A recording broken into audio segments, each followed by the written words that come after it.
Well, look what we have here. A 2000 Buick Park Avenue Ultra. This car is immaculate. It's also the 3800 supercharged engine. Had it in here a couple days ago because the battery went dead. The battery failed, and ever since then, the temperature gauge, if you notice, the needle is on the wrong side of the stop. Now I suspect when the battery was dead and he was trying to start it, the gauges were jumping around because of low voltage, and it spiked and caused the needle to go around 360 degrees.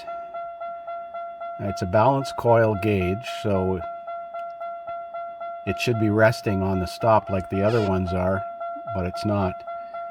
I think if we can reposition the needle correctly, it'll work again. So we're going to give that a try, but I might have to take some of the dash trim off to get at that.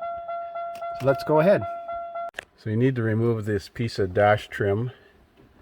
You don't need to disconnect it, just flop it forward. You need to remove this little piece of dash trim, plastic release tool. And then you can remove the face of the cluster, which is down here, and disconnect the switch pack over here. 4 screws hold the cluster in, and 1 connector on the back of the cluster, which was a challenge to unplug. If you move it over to the right side, put the gear shift lever in low, you can get in there and pull on the connector. So now we've got the dash out. You notice the needle. I'm going to try and position it just by wiggling it. I'll try and see if I can wiggle it around. Well, that's as far as I can get it to go. So I'm going to take the face of the cluster off here. There's some screws, clips. Maybe there isn't. Maybe just a couple of clips here at the bottom. You can see these needles all fall back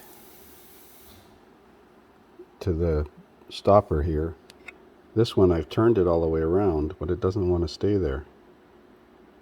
I wonder if we put power to it, if it'll stay there. It was like this. These are rigid pins, so they can't flex it over top. I'm going to put the cover back on it, power it up there, and see what happens. That seems to have worked. As soon as I plugged it in, it went back at rest. See, it pops up and reads approximately what the temperature is. All the gauges, he just filled the tank recently. So we're gonna clean the bezel and put it back together. Notice it goes back at rest now. So there we are, all back together. Gauges are all working now. That gauge jumps around pretty significantly when you connect power to it. So I think when the battery was dead and it got a voltage spike, it actually flipped around backwards. I've seen that before on tachometers and speedometers. Usually happens with balanced coil gauges.